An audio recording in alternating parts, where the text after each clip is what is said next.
सरकारी नौकरी की तैयारी करने वाले प्रिय छात्र छात्राओं, आज मैं आपके लिए एनसीईआरटी कक्षा 11 की जो पुस्तक है ओल्ड और न्यू हिस्ट्री की, उसके विषय में मैं यहाँ पर आपके लिए एमसीक्यूज लेके आया हूँ और उसमें 4 बहुविकल्पीय प्रश्न और फिर उसके साथ में विस्तृत व्याख्या भी प्रदान करूँगा। देखिए, यूपीएससी के लिए और यूपीपीसीएस जैसे महत्वपूर्ण परीक्षाओं के लिए, इसके साथ ही जितने भी वनडे एग्ज़ाम्स होते हैं उनके लिए हम एनसीईआरटी पढ़ना इग्नोर नहीं कर सकते। इसलिए जब हम यूपीएससी और यूपीपीसीएस के उच्च स्तर की बात करते हैं तो वहाँ पर कक्षा 11 और 12 की जो नई और पुरानी एनसीईआरटी हैं, जो कि थीम्स इन इंडियन हिस्ट्री जो है, और उसमें एनसीईआरटी जो होती है वो हमारी रीड को तैयार करने वाली होती है। ठीक है, यूपीएससी के लिए हमें केवल तथ्यों को नहीं बल्कि अपनी प्रवृत्तियों और प्रशासनिक संरचनाओं को समझना होगा।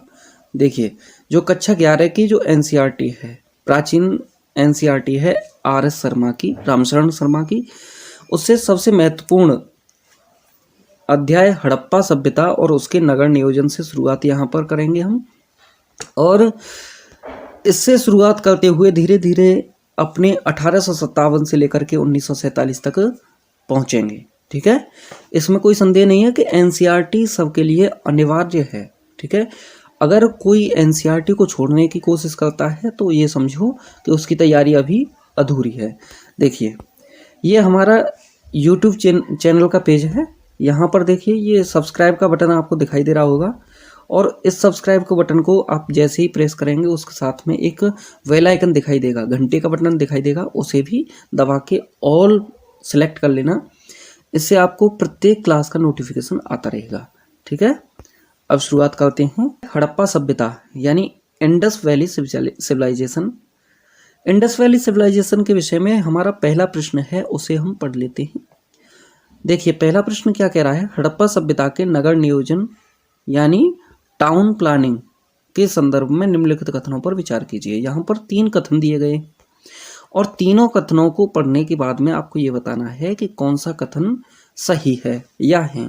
ठीक है, तो देखिए, यहाँ की सड़कों का जाल ग्रिड पद्धति यानी ग्रिड सिस्टम पर आधारित था, जहाँ सड़कों को एक दूसरे से समकोण पर काटा गया था। ठीक है, जल निकासी प्रणाली यानी ड्रेनेज सिस्टम में मुख्य नालियाँ जो थीं वे पक्की ईंटों से उन्हें बनाया गया था और उन्हें पत्थर की पट्टियों से ढका गया था। क्या ये सही है? फिर इसके बाद में हड़प्पा के सभी नगरों में एक दुर्ग और एक निचला शहर स्पष्ट रूप से 2 भागों में विभाजित था। तो इनमें से बताना है कि कौन सा सही है या कौन से सही हैं। इसके विकल्प दिए हैं, विकल्पों को देखिए, केवल 1, केवल 2, केवल 2 और 3, केवल 1 और 3, या केवल 1, 2 और 3। कौन सा सही है? तो इसका सही उत्तर है केवल 1 और 2। पहला और दूसरा जो कथन है वो हमारा सही है। देखिए, विस्तृत व्याख्या देख लेते हैं। कथन 1 और 2 बिल्कुल सही हैं, और जो हड़प्पा की सबसे बड़ी विशेषता थी उसमें नगरीय नियोजन, जो कि नालियों में कचरा साफ करने के लिए मैन होल आदि का भी उनमें विचार किया गया था, यानी नगर को सुनियोजित ढंग से बनाया गया था। ठीक है, हमारा जो तीसरा कथन है वो गलत है, क्योंकि अपवाद यहाँ पर मौजूद हैं। अपवाद कौन कौन से हैं? धौलावीरा और गुजरात। धौलावीरा जो है गुजरात में स्थित है, वह 3 भागों में विभाजित था, जबकि चनहुदड़ो एकमात्र ऐसा नगर है जहाँ कोई दुर्ग नहीं है। यूपीएससी अक्सर ऐसे अपवादों से प्रश्न पूछता है। ठीक है, तो इन्हें आपको ध्यान रखना चाहिए, क्योंकि देखिए, यूपीएससी वहाँ पर पहुँचने की कोशिश करता है जहाँ से बच्चे जिस भाग को इग्नोर कर रहे हों। ठीक है, वह ऐसी कमजोरियाँ ढूंढता है, इसलिए हमें उसकी कमजोरी को पकड़ना है। ठीक है ना, इसलिए व्याख्या पर विशेष ध्यान देना है कि कहाँ पर व्याख्या में क्या स्पेशल बताया जा रहा है। क्वेश्चन तो जो कह रहा है वो ठीक है, लेकिन जो व्याख्या में कहा जा रहा है वो नहीं छूटना चाहिए। क्वेश्चन नंबर 2 देखिए, क्वेश्चन नंबर 2 कह रहा है कि हड़प्पा कालीन अर्थव्यवस्था और कृषि के संदर्भ में निम्नलिखित कथनों में से कौन सा कथन सही है। और कथन वाले क्वेश्चन यूपीएससी और यूपीपीसीएस और समीक्षा अधिकारी या जितने भी वनडे एग्ज़ाम हैं उनके लिए महत्वपूर्ण है, लेकिन यूपीएससी और यूपीपीसीएस के लिए और समीक्षा अधिकारी के लिए तो ये अत्यंत आवश्यक हैं, क्योंकि वहाँ पर तो ये पूछे ही जाते हैं। ठीक है, इसमें देखिए ऑप्शंस दिए गए हैं। हड़प्पा के लोग लोहे के हलों का प्रयोग करना जानते थे, या ऑप्शन बी है कपास उत्पादन करने वाले ये विश्व के पहले लोग थे, या ऑप्शन सी है हड़प्पा वासियों को गन्ने की खेती का व्यापक ज्ञान था, या ऑप्शन डी है यहाँ व्यापार केवल वस्तु विनिमय तक सीमित था और विदेशी व्यापार नहीं होता था। तो कौन सा सही है? देखिए हमारा ऑप्शन नंबर बी सही है। कपास उत्पादन करने वाले ये विश्व के पहले लोग थे। अब विस्तृत व्याख्या देख लेते हैं इसके बारे में। कपास उत्पादन करने वाले ये पहले लोग थे विश्व के, और यूनानियों ने कपास को सिंडन नाम से पुकारा था, यानी सिंडन कहा था, जो सिंध शब्द से निकलता है। अब कथन एक गलत क्यों है? क्योंकि हड़प्पा के लोग लोहे से अपरिचित थे, यानी उन्हें लोहे का ज्ञान नहीं था। लोहा उत्तर वैदिक काल में आया। वे लकड़ी के हलों का प्रयोग करते थे। कालीबंगा में जुते हुए खेत के साक्ष्य मिले हैं, गन्ने का साक्ष्य नहीं मिला है, कहीं भी वहाँ पर गन्ने के साक्ष्य नहीं मिले हैं। फिर उसके बाद में देखिए व्यापार उन्नत था और मेसोपोटामिया के साथ समुद्री व्यापार के साक्ष्य मिलते हैं लोथल और लोथल गोदीवाड़ा में। ठीक है, अब हमारा क्वेश्चन नंबर 3 है, क्या कह रहा है? हड़प्पा सभ्यता की लिपि और धर्म के संबंध में निम्नलिखित कथनों पर विचार करें। विकल्प या कथन दिए गए हैं और कथनों को पढ़ करके हमें सही विकल्प का चयन करना होगा। तो देखिए हड़प्पा की लिपि, लिपि माने मैन्युस्क्रिप्ट, ठीक है, यानी जैसे हम लिखते हैं, लिखने की जो कला होती है उसे लिपि कहा जाता है। भाव चित्रात्मक लिपि थी, ठीक है, बौस्ट्रोफेंडन थी, जिसे अभी तक पढ़ा नहीं जा सका है। हड़प्पा की जो भाव चित्रात्मक लिपि थी उसे अभी तक पढ़ा नहीं जा सका है। क्या ये सही है? दूसरा है कथन हमारा, यहाँ पशुपति शिव की मोहर मिली है, जिसके चारों ओर हाथी, बाघ, गैंडा और भैंसा चित्रित हैं। ऑप्शन सी कथन तीसरा है, इस सभ्यता में मंदिरों के विशाल अवशेष प्राप्त हुए हैं। कौन सा कथन सही है? तो देखिए हमारे कूट दिए गए हैं और इन कूटों का चयन करना होगा। पहला विकल्प है केवल एक, दूसरा है 1 और 2, तीसरा है 2 और 3, और चौथा है 1, 2, 3 तीनों। तो सही विकल्प है 1 और 2। विस्तृत व्याख्या देखिए, लिपि चित्रात्मक थी और दाएं से बाएं ओर लिखी जाती थी। दाएं से बाईं ओर, यानी इधर साइड से प्रारंभ करके इधर साइड की ओर लिखी जाती थी, जैसे उर्दू लिखी जाती है। हमारी जो देवनागरी लिपि है वह बाएं से दाईं ओर लिखी जाती है, ठीक है, लेकिन उर्दू दाएं से बाएं लिखी जाती है, ठीक है। मोहनजोदड़ो से प्राप्त मोहरों में पशुपति को योग मुद्रा में दिखाया गया है, जिनके चरणों में 2 हिरण भी हैं। अब देखिए कथन 3 गलत है, क्योंकि हड़प्पा सभ्यता में कहीं भी मंदिर का साक्ष्य नहीं मिला है। वे प्रकृति पूजा यानी मातृदेवी, वृक्ष और पशु में विश्वास करते थे, यानी वे प्रकृति के पूजा करने वाले लोग थे, ठीक है। अब यूपीएससी विशेष देखिए, हड़प्पा के प्रमुख स्थल और उनकी विशिष्टता यहाँ पर देखनी होगी आपको, साथ ही उनके स्थान मैच करने होंगे, ये पूछ लेता है। तो हड़प्पा स्थल हैं उनके विषय में देख लेते हैं और उनकी खोज जो हुई थी या उनसे संबंधित जितनी भी खोज हुई हैं उनके विषय में देख लेते हैं। तो देखो कालीबंगा, इसमें जुते हुए खेत और चूड़ियों के साक्ष्य हैं, यानी प्लॉड फील्ड और चूड़ियाँ, ठीक है। फिर उसके बाद में लोथल से क्या मिला है? ये गोदीवाड़ा डॉकयार्ड है यहाँ पर, और चावल के दाने के साक्ष्य मिले हैं। चावल के साक्ष्य और गोदीवाड़ा डॉकयार्ड। फिर इसके बाद में बनावली, मिट्टी का बना हुआ हल मिला है यहाँ पर, टेराकोटा, प्लो। और फिर उसके बाद में धौलावीरा, धौलावीरा से क्या मिला है, विशाल जलाशय, ठीक है। और उन्नत जल प्रबंधन। फिर उसके बाद में मोहनजोदड़ो, नर्तकी की कांस्य मूर्ति, ठीक है, ब्रॉन्ज डांसिंग गर्ल।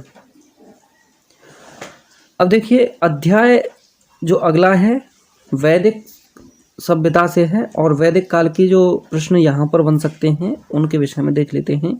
यूपीएससी में अक्सर यहाँ से शब्दों के अर्थ और बदलावों के विषय में पूछता रहता है कि किस प्रकार के बदलाव समय के साथ में वैदिक काल में हुए। तो देखते हैं वैदिक काल कब से प्रारंभ होता है, 1500 से 600 बीसी के बीच में, ठीक है, 1500 बीसी से 600 बीसी के बीच में, ठीक है, बीसी मतलब ईसा पूर्व। अब क्वेश्चन देखिए, ऋग्वैदिक काल के सामाजिक और राजनीतिक जीवन के संदर्भ में निम्नलिखित कथनों पर विचार कीजिए। सामाजिक और राजनीतिक जीवन, यहाँ पर कथन दिए गए हैं, राजा का पद पूरी तरह से निरंकुश था और उस पर संस्था का नियंत्रण नहीं था, किसी भी संस्था का नियंत्रण नहीं था।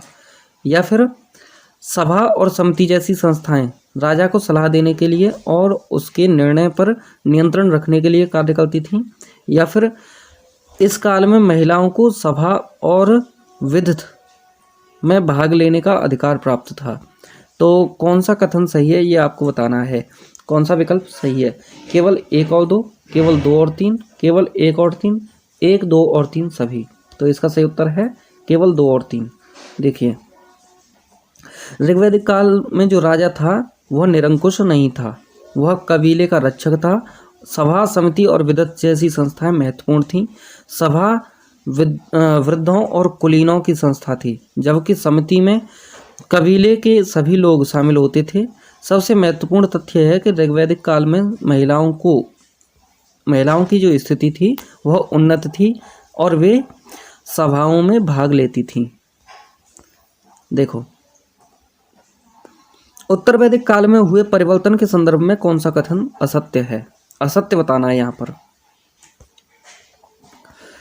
इस काल में वर्ण व्यवस्था का आधार कर्म के स्थान पर जन्म हो गया और मुख्य खाद्यान्न के रूप में चावल यानी व्रीहि, जिसे संस्कृत में व्रीहि बोलते हैं चावल को, ठीक है, और गेहूं को गोधूम बोलते हैं, ठीक है। तो चावल और गेहूं का महत्व बढ़ गया। फिर इसके बाद में ऑप्शन सी है, इस काल में लोग लोहे यानी श्याम अयस के हथियारों और उपकरणों से परिचित हो गए थे। ऑप्शन डी है, बलि और कर्मकांडों का महत्व कम हो गया और भक्ति का उदय हुआ। तो इसमें से बताना है कौन सा कथन सही है। ऑप्शन डी बिल्कुल सही है। देखिए बलि और कर्मकांडों का महत्व कम हो गया और भक्ति का उदय हुआ। विस्तृत व्याख्या देखिए, कथन डी यहाँ पर गलत है, क्योंकि उत्तर वैदिक काल में भक्ति के लिए कोई स्थान उस समय ऐसा नहीं था, क्योंकि उत्तर वैदिक काल में कर्मकांड और बलि अत्यंत जटिल और खर्चीले हो गए थे। ब्राह्मणों का वर्चस्व बढ़ गया था और भक्ति ज्ञान जो मार्ग उपनिषद से संबंधित थे उनका उदय इस काल के अंत में कर्मकांडों की प्रक्रिया के रूप में हुआ, न कि इस काल की मुख्य विशेषता थी। यहाँ उदय तो हुआ लेकिन मुख्य विशेषता नहीं थी। लोहा जो कि अतरंजी खेड़ा से मिला है, इस काल में सबसे बड़ी क्रांतिकारी खोज थी, इसने कृषि को आसान बनाया। अब क्वेश्चन नंबर 3 देख लेते हैं। वैदिक शब्दावली और उनके अर्थों में कौन सा युग्म सही सुमेलित है, यहाँ पर सही बताना है। तो गविष्टि गायों के लिए होने वाला युद्ध गविष्टि कहलाता था, या फिर अघन्या न मारे जाने योग्य को यानी गाय के लिए शब्द प्रयोग किया जाता था। ये अयस तांबा या कांसा जो ऋग्वैदिक काल में था, कौन सा सही है। तो देखिए अभी हमने अयस के विषय में पढ़ा है, अयस क्या है, लोहे से संबंधित है, ठीक है। तो इसमें विकल्प देख लेते हैं। केवल एक और दो, केवल दो और तीन, या केवल एक, या एक दो और तीन सभी? तो इसका सही उत्तर है एक दो और तीन सभी। ऋग्वैदिक समाज पशुपालक था, इसलिए गाय सबसे महत्वपूर्ण संपत्ति थी। उस समय गाय ही सबसे महत्वपूर्ण संपत्ति थी ऋग्वैदिक काल में।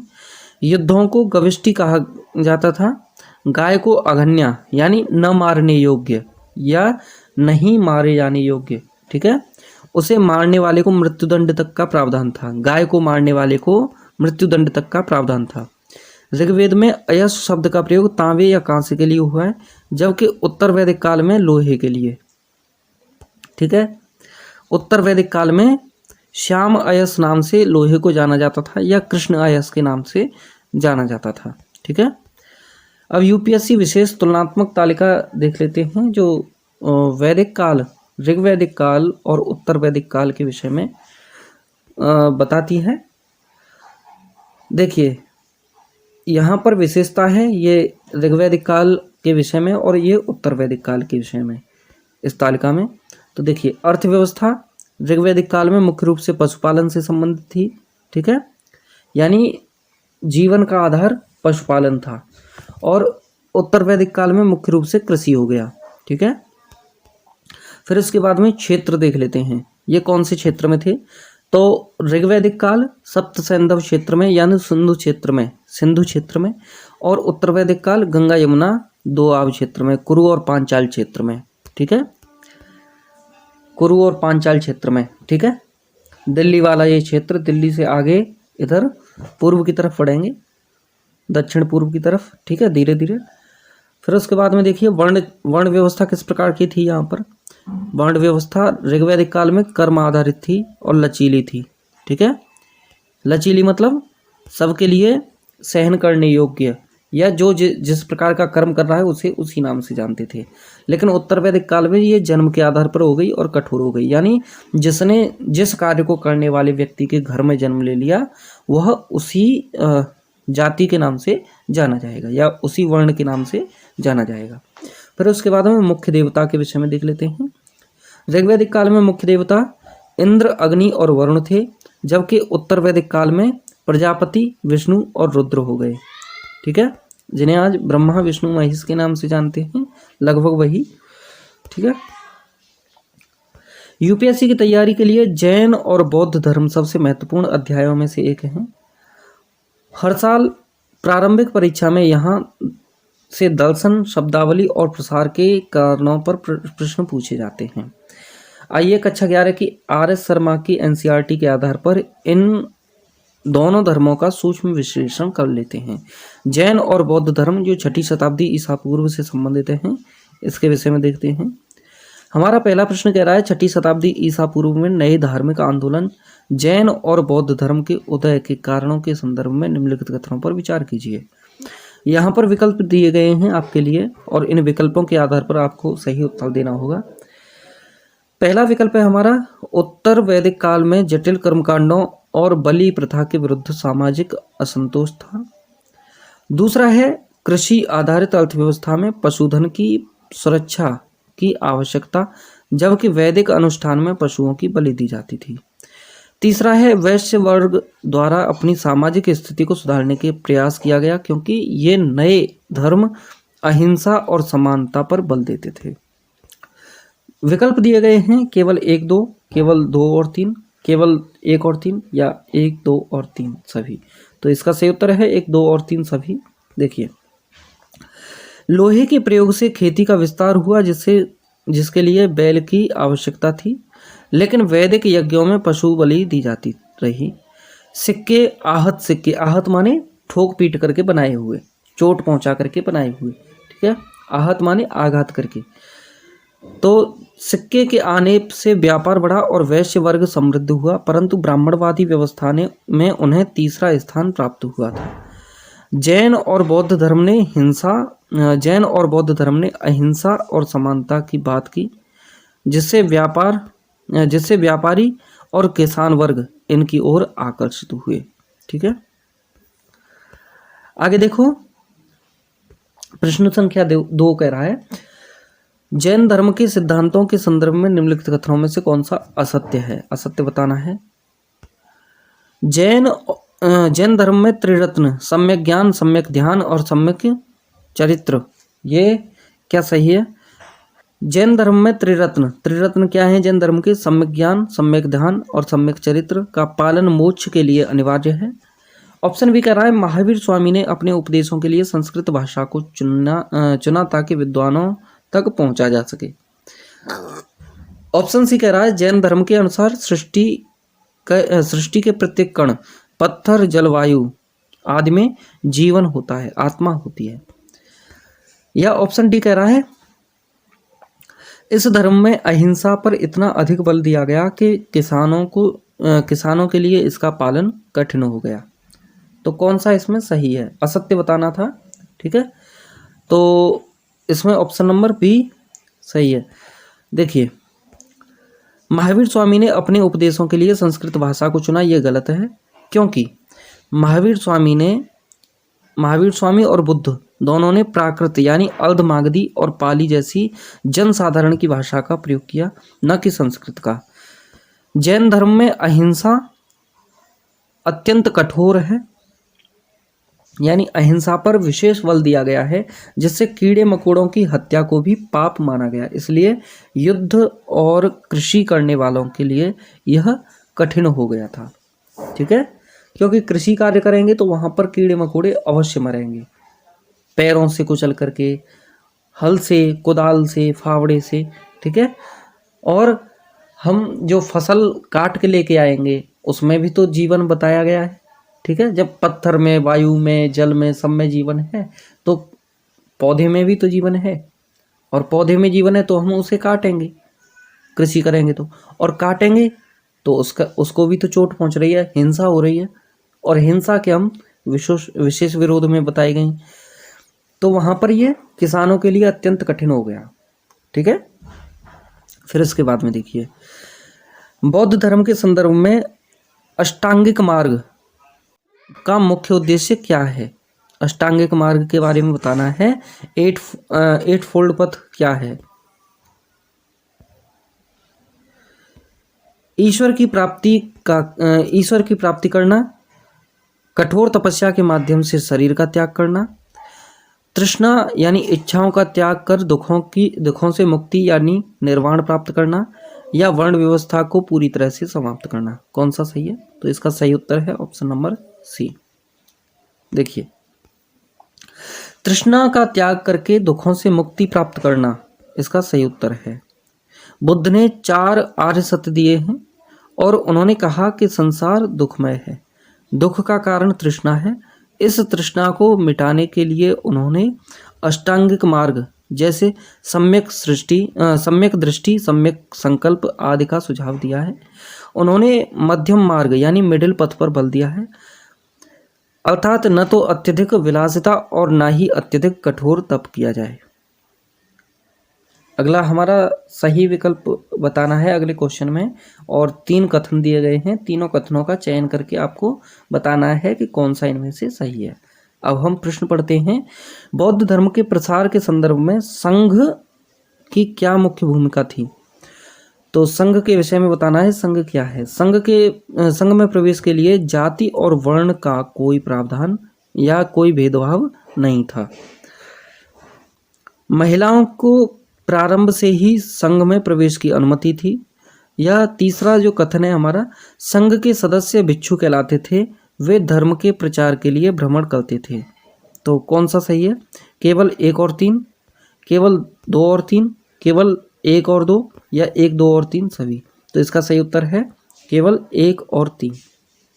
विस्तृत व्याख्या देख लेते हैं।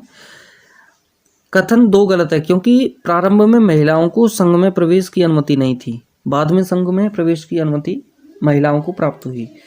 अपने प्रिय शिष्य आनंद के अनुरोध पर बुद्ध ने महिलाओं को अनुमति दी और उनकी सौतेली माँ महाप्रजापति गौतमी संघ में प्रवेश करने वाली या शामिल होने वाली पहली महिला बनी। कौन बनी?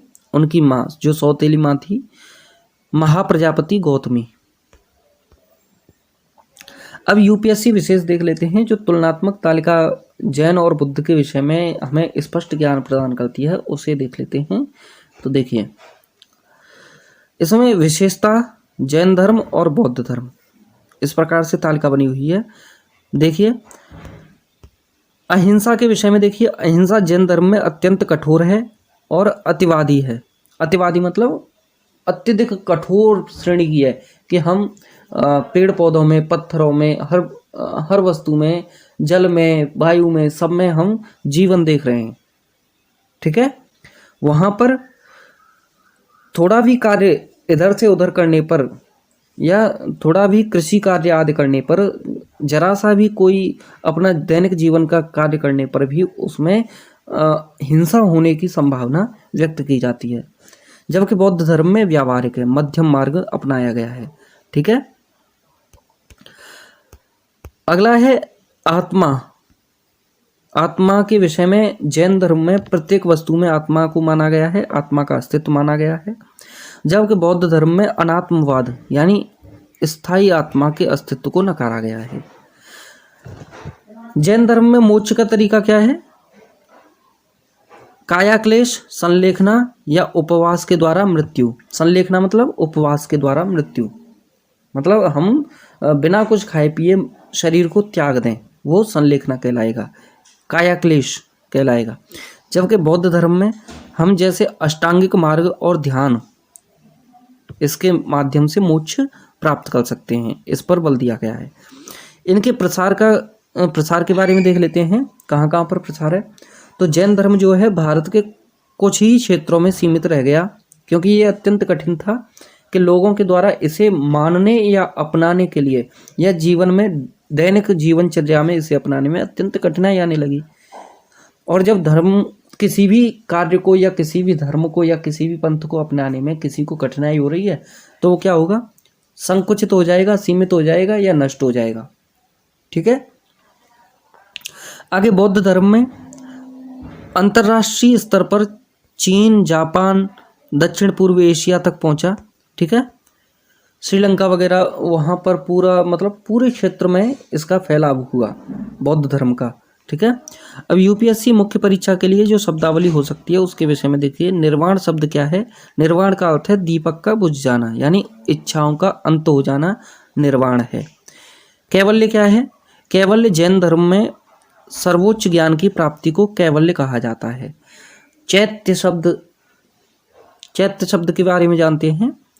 बुद्ध भिक्षुओं द्वारा पूजा स्थल जो होता है या पूजा के लिए जिस स्थल का प्रयोग किया जाता है उसे चैत्य कहा जाता है। विहार क्या है? बौद्ध भिक्षुओं के रहने का जो स्थान है, यानी बौद्धों का जो आवास है, उसे विहार कहा जाता है।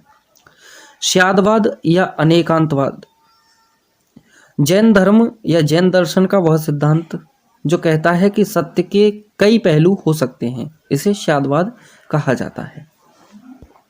अब यूपीएससी के विषय में, यूपीएससी की दृष्टि से मौर्य साम्राज्य न केवल भारत का पहला अखिल भारतीय साम्राज्य था, बल्कि इसकी प्रशासनिक और राजनीतिक व्यवस्था आज भी अध्ययन का विषय है। यहाँ कक्षा 11 एनसीईआरटी जो आर एस शर्मा की थी, उसके विषय में मौर्य साम्राज्य के प्रमुख पहलुओं का विश्लेषण दिया गया है। विषय देखिए, मौर्य साम्राज्य यानी मौर्यन एम्पायर। मौर्य एम्पायर के बारे में देख लेते हैं। मौर्य प्रशासन के संदर्भ में निम्नलिखित कथनों पर विचार कीजिए। मौर्य प्रशासन या मौर्य शासन एक अत्यधिक विकेंद्रीकृत यानी डिसेंट्रलाइज्ड व्यवस्था थी, जिसमें क्षेत्रीय राजाओं को पूर्ण स्वायत्तता प्राप्त थी। दूसरा कथन कह रहा है, कौटिल्य के अर्थशास्त्र में राज्य को 7 अंगों में यानी सप्तांग सिद्धांत में वर्णित किया गया है। उसके बाद में देखिए, वर्णित मतलब उसका वर्णन किया गया है। अगला है, साम्राज्य की राजधानी पाटलिपुत्र का प्रशासन 6 समितियों द्वारा चलाया जाता था, जिनमें से प्रत्येक में 5 सदस्य होते थे। तो कौन सा सही है, इस कथन के बारे में बताना है। देखिए, पहला विकल्प जो है उसमें बताया गया है केवल 1 और 2। दूसरा विकल्प में बताया गया है 2 और 3। तीसरे में केवल 1 और 2, और चौथे में 1, 2 और 3 सभी। तो इसका सही उत्तर है केवल 2 और 3। कथन एक गलत है क्योंकि मौर्य प्रशासन में भारत के इतिहास में अत्यधिक केंद्रीकृत यानी हाई सेंट्रलाइज्ड सत्ता का पहला उदाहरण प्राप्त होता है। सारी शक्ति राजा के हाथ में केंद्रित थी।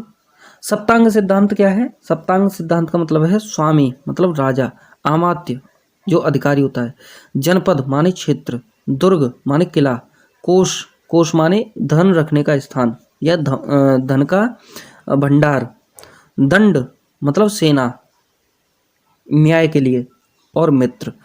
इसके विषय में सप्तांग सिद्धांत के बारे में बताया गया है। सप्तांग परीक्षा में पूछा जा सकता है कि इनमें से कौन सा सप्तांग में नहीं है, तो आप इन सातों को याद कर लीजिए: स्वामी, अमात्य, जनपद, दुर्ग, कोष, दंड और मित्र।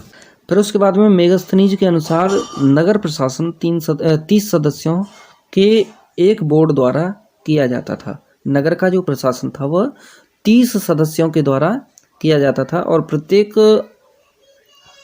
समिति यानी 6 समितियां थी और 6 समितियों में प्रत्येक समिति में 5 सदस्य होते थे। तो 6 × 5 = 30 सदस्य। इस प्रकार से उसका विभाजन किया गया है। ये मेगास्थनीज के द्वारा बताया गया है। मेगास्थनीज एक विदेशी यात्री था जो यहाँ पर भ्रमण के लिए आया था उस दौरान और शिक्षा प्राप्त करने के लिए आया था। फिर उसके बाद में देखिए क्वेश्चन नंबर 2, सम्राट अशोक के धम्म के संदर्भ में कौन सा कथन सत्य है? अशोक का धम्म एक नया धर्म था जिसमें बुद्ध को ईश्वर के रूप में पूजा जाता था। धम्म का मुख्य उद्देश्य प्रजा के बीच नैतिक आचार संहिता लागू करना और सामाजिक सद्भाव बनाए रखना था। अशोक ने अपने धम्म के प्रचार के लिए केवल अपने पुत्र और पुत्री को ही नियुक्त किया था। ऑप्शन डी है, धम्म के सिद्धांत में पशु बलि को अनिवार्य माना गया था। कौन सा इसमें सही है? तो इसका सही विकल्प है ऑप्शन नंबर बी, धम्म का मुख्य उद्देश्य प्रजा के बीच नैतिक आचार संहिता लागू करना था। विस्तृत व्याख्या देख लेते हैं इसकी। अशोक का धम्म कोई संकीर्ण धर्म नहीं था बल्कि सामाजिक व्यवहार की नियमावली थी। किसकी? सामाजिक व्यवहार की नियमावली थी।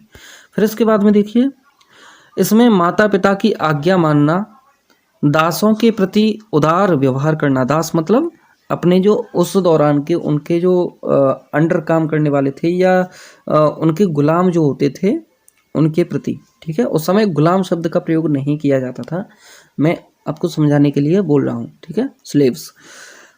और सभी धर्मों का सम्मान शामिल था, यानी किसी भी धर्म की अवहेलना के विषय में मना किया गया है। अशोक ने उनके प्रचार के लिए धम्म महामत्त नामक विशेष अधिकारियों को नियुक्त किया। उसने पशु बलि पर कड़ा प्रतिबंध लगा दिया था। पशु बलि निषेध कर दी गई थी।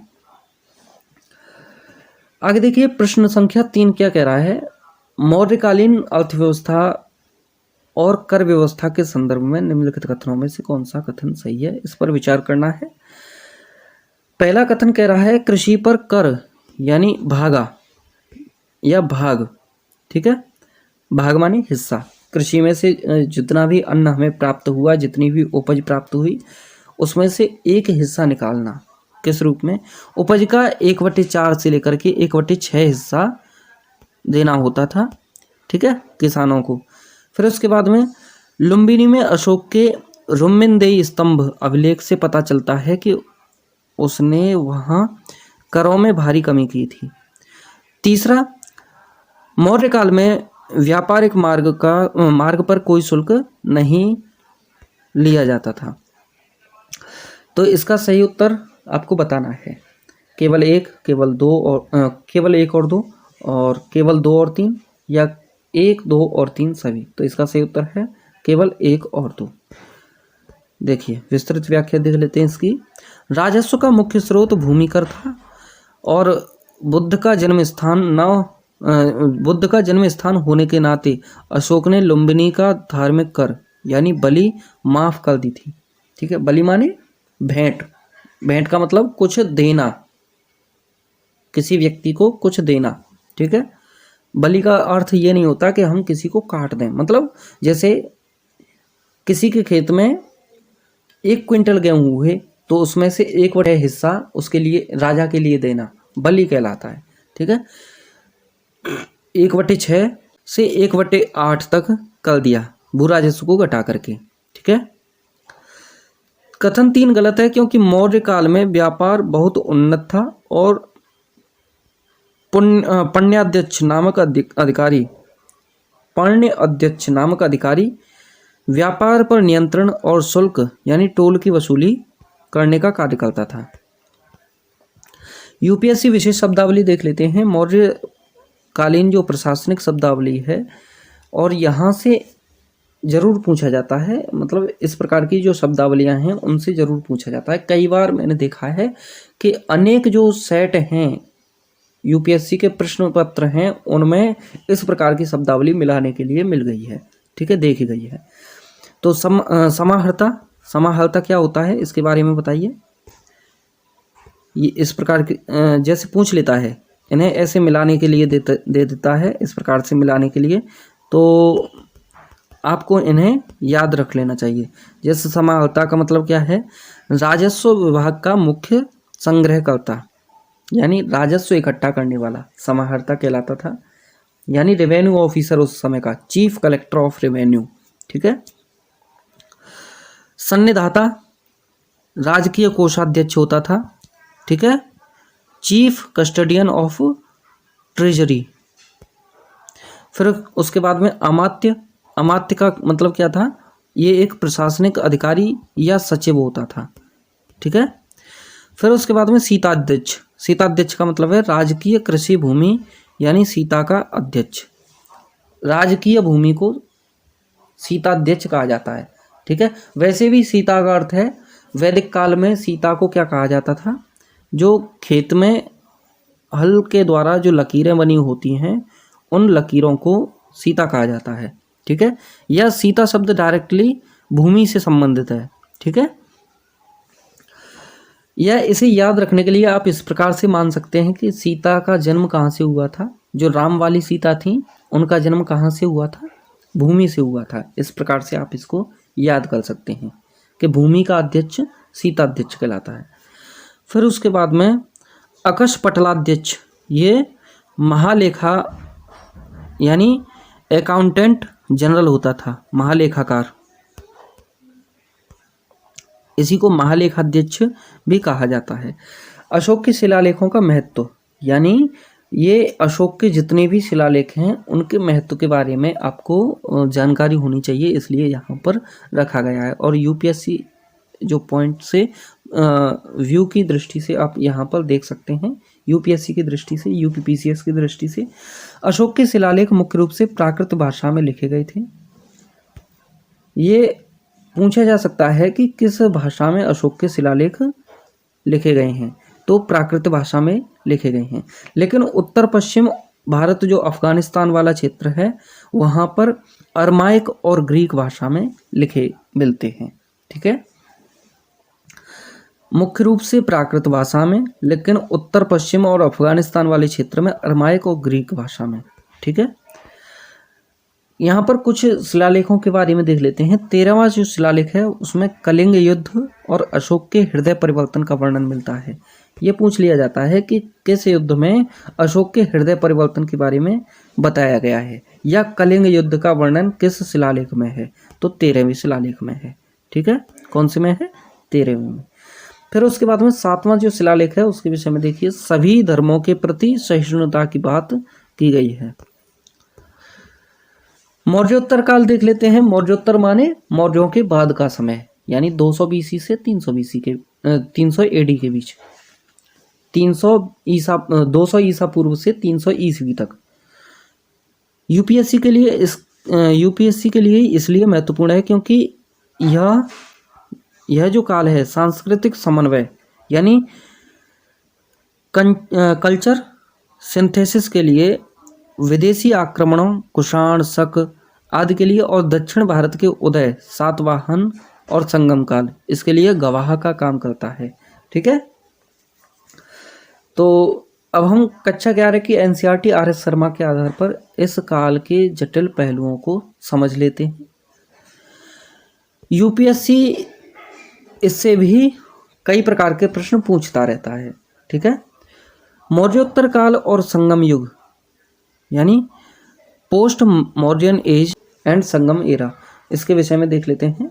साथियों, यहाँ से आगे की जो क्लास है वो हम आगे कर लेंगे। ठीक है, यहाँ तक पर्याप्त है। इसके बाद में आगे अगली क्लास में हम इससे आगे का जो एनसीईआरटी का चैप्टर है, एनसीईआरटी का पोर्शन है, उसे हम देख लेंगे। तो फिलहाल आज के लिए बस इतना ही। धीरे धीरे पछता यानी धीरे धीरे आराम आराम से हम पढ़ेंगे और उसे लिखते हुए चलेंगे, तो हमारे ध्यान में सब कुछ बना रहेगा। परीक्षा के दौरान कुछ भी हम भूलेंगे नहीं। ठीक है, लेकिन एक साथ हम सब कुछ पढ़ने की कोशिश करेंगे तो हमें कुछ भी प्राप्त नहीं होगा, सब कुछ हम भूलते चले जाएंगे। तो इसलिए आज बस इतना ही, मिलेंगे किसी दूसरी क्लास में इससे आगे। ठीक है, तो फिलहाल बस इतना ही। अभी इसमें 18 पेज हुए हैं। ठीक है, और इसमें लगभग 30 से 31 पेज हैं इस पीडीएफ में। ठीक है, तो उन्हें पूरा हम देख लेंगे। तो बस इतना ही, फिर मिलेंगे। जय Hind, take care, bye bye.